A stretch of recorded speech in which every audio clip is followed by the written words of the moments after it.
I'm Jason, and this is your commentary on Leviticus chapter 2. Suppose anyone brings a grain offering to the Lord. Then their offering must be made out of the finest flour. They must pour olive oil on it. They must also put incense on it. They must take it to the priest in Aaron's family line. A priest must take a handful of the flour and oil. He must mix them with all the incense. Then he must burn that part on the altar. It will be a reminder that all good things come from the Lord. It is a food offering. Its smell pleases the Lord.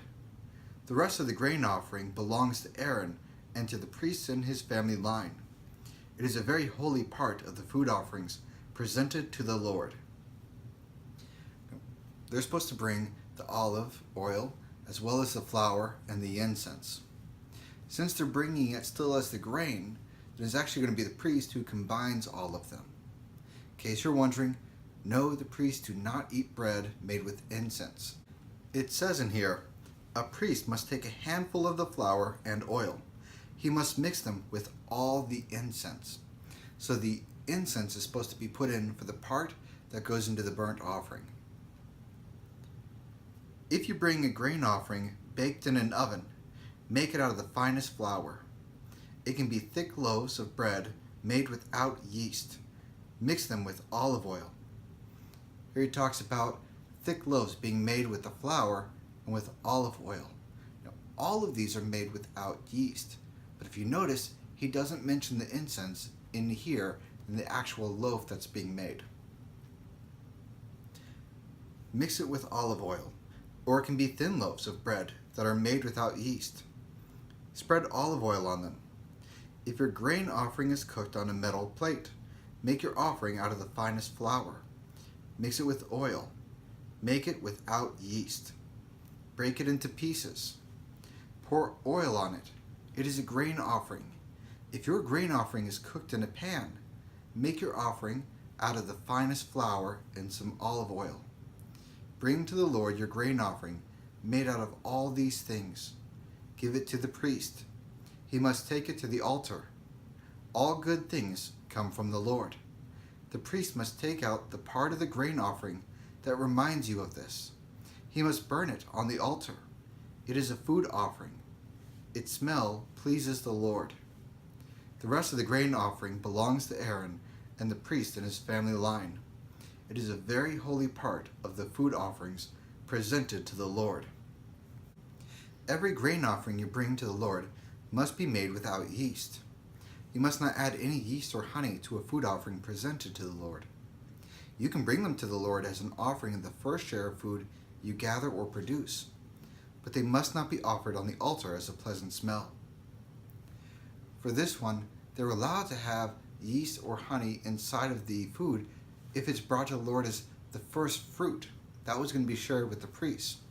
But anything going on the altar was supposed to be made without yeast. So he's saying, don't put yeast or honey into anything that's going to be burnt on the altar. You can bring it as an offering of first fruits, but not as an offering on the altar. Put salt on your grain offerings. Salt stands for the lasting covenant between you and your God. So do not leave it out of your grain offerings. Add salt to all your offerings. Suppose you bring to the Lord a grain offering of the first share of your food. Then offer crushed heads of your first grains that have been cooked in fire. Put olive oil and incense on the grain. It is a grain offering. The priest must burn part of the crushed grain and the oil. It will remind you that all good things come from the Lord. The priest must burn it together with all the incense.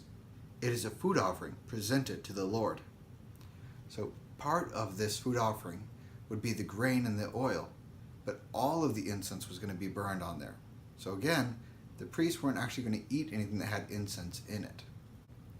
Since the priests were working on behalf of God and bringing the offerings before him, they were allowed to take part in this. So part of the grain offering, the bread, was going back to them so they can have something to eat. So what's the big deal with the grain offering? Well, as we go through Leviticus, we'll find out that all of the different sacrifices, all the different components that the Levites took part in, they were supposed to point towards the Messiah. This offering is no different. Previously, we talked about the burnt offering. The atonement of sin was done with the burnt offering. But with this grain offering, it was just to remind us that every good thing comes from God. It is one that we're actually supposed to partake in. We couldn't partake in the one that was completely burnt up, but in this one, we can. We have nothing to do with our own salvation. It's not something that we were able to bring about on its own. That was completely from God. And yet, with the Passover, the Last Supper, even communion, those are things that God has given us so that we can partake and join with Him in that offering. Whenever we do communion, we break the bread. Yes, Jesus died for our sins, but that's not the entirety of it. He did it in order to have a relationship with us.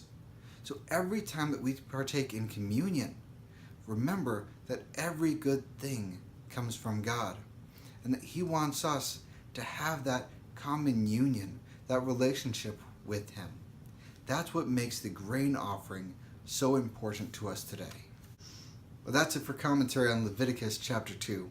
Thank you so much for joining me, and I'll see you guys next time.